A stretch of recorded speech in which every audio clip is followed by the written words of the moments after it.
Hi, it's Ned Desmond again for Go Fishing, and I'm here at the casting call in Washington, D.C. I'm talking to Dan Davala with the Federation of Fly Fishers. Like me, he's got a booth here, and he's talking to folks about what his club does. Dan's also the manager of the Orvis store in Arlington, Virginia. The fishing manager. The fishing manager. Yes. Okay. So the most important manager. Is my business. Yes. That's right. So Dan, what's the Federation of Fly Fishers all about, and what are you doing in Washington? Okay. The Federation of Fly Fishers is a national organization. It's a nonprofit group, and really the focus, if I had to boil it down to one thing, is education.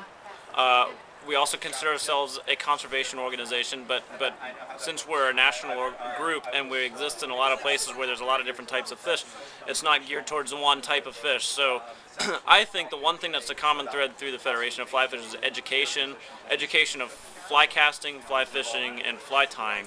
And we believe with the Federation that when we get people interested in that sort of thing, they automatically gravitate towards conservation groups. They get conservation minded. Yeah, you have a pretty active chapter here in D.C., don't you? Yeah, we do. It's really only a year old. April 1st this year was its 1 year anniversary. We were here at this casting call last year, and I think we had 30 members or so, and we now have 350.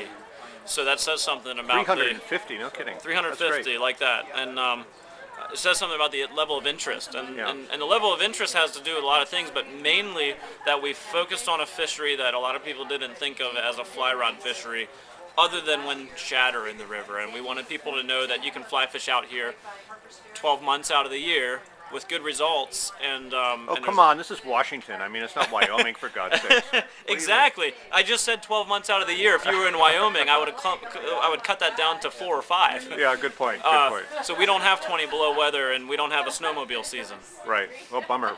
Sorry about that. But so you think that the D.C. area is sort of underrated as a fly fishing or fishing in general I absolutely, destination? Yeah, I absolutely do. I think that I was born in Fairfax Hospital. I've grown up around here. I tell people all the time, I didn't know we didn't have great fly fishing until somebody told me. When you put it in perspective, because a lot of us long to go to a destination fly fishery or something like that, and that's great for our vacationers. I mean, when you put it in perspective, what we have here, we're very fortunate. We can go to a national park that's a short drive away, and we can fish for native brook trout, wild fish, in small streams. So we have small stream trout fishing, and then if you want to get out into the spring creeks and the tailwaters, you have bigger water, some bigger fish potentially.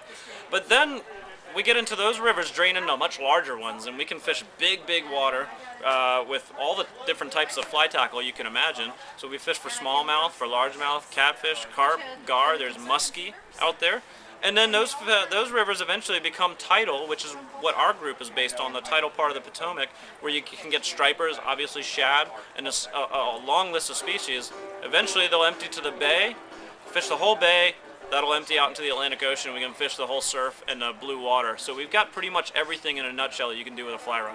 That's pretty amazing. No wonder the club is growing so fast. Yeah. It's a perspective thing, really. Yeah. That's been a real success to it. It's been shifting people's perspective to recognize that, oh wow, we do live in an outstanding fishery, in an area where there's outstanding fly rod fisheries. And like I said, the sky's the limit. So we're not limited to one type of fishing. We can fish all of it within a day's drive or less. Great. And you even mentioned tarpon? I did. A lot of people don't know this, but they should, that actually tarpon come up and they summer right off of the eastern shore. Not every fish out in the ocean, but a lot of them do. There's 80 to 140 pound fish out there that come up every year pretty reliably. It's generally not thought of as a fly rod fishery because you really can't see. The water's off color and it's very choppy most of the time. So having a good day for fly fishing tarpon on the bay is tough to do. I only know of about 4 or 5 people that have gotten one on a fly rod, but a lot of guys go out and fish bait for them, and so there is a tarpon season out there. And I'm talking big fish. They come up every year. So where do you fish most often these days? Right out here in the nation's capital, right here in the nation's river. I mean, like for me, it's not uncommon to be fighting a decent 20 to 30 inch striper on a fly rod while planes take off from National Airport, or while there's national monuments in the background. And so sometimes right in the shadow of the, or right in the tidal basin, right around the monuments. So we fish all around. There's plenty of shoreline, plenty of access, and there's a lot of fish in that river that we're waking a lot of people up to. Great. What about this, the snakeheads? Snakeheads, interesting topic, and it comes out a lot. We are catching snakeheads out there, and and some of that's on the rise. None of us really think that they're really going to take over everything out there, but I'm not the person to ask about that. There are definitely people know more about those fish than us. But since they're here and we know they're here, we're not going to get rid of them. We are targeting them and fishing for them. My suggestion on what to do when you get one is eat it. There's a reason that they're here, and it's because they're good to eat. And I know a lot of people look at me and they say I wouldn't eat anything out of the Potomac. But if you take a nice walk down Water Street and you buy yourself a nice 5 pounds of striped bass or whatnot, I can tell you where it came from, right out of the Potomac. So No kidding. it's interesting when you put that in perspective as well. But if I catch a snakehead, I'm gonna eat it. We're talking about maybe doing some snakehead fries and things like that. But it is important to understand that they are out there, that you are not going to get rid of them. But the number one thing I try to remind people about when this becomes a hot button issue is largemouth bass and smallmouth bass are also not native to this river. A lot of people don't know that, but they were an introduced species as well. And even though they're a great sport fish and a game fish, they really don't naturally belong there any more than the snakehead does. And that also, we can extend that further down the list of angling species such as brown trout, rainbow trout on the east coast, brook trout out west. All these different fish have been moved around, so there's sort of a double standard with fishermen when it comes down to what's a desirable fish and what's not. But the snakehead's here to keep for us, and so we're learning as much about them as we can, so we can actively target those fish. Is Orvis selling any snakehead flies yet? Not yet.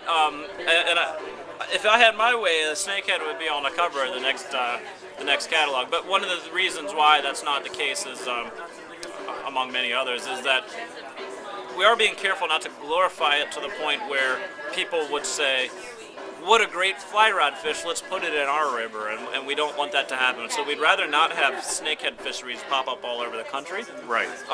So that's something, a collaborative effort with a lot of the Fish and Wildlife Service people and the Game and Fish departments to not glorify that fish to the point where it gets a game status. But if you're here in our river and you want to target an interesting species, you certainly can. Great. Hey, thanks for your time, Dan. My pleasure. Take care. All right.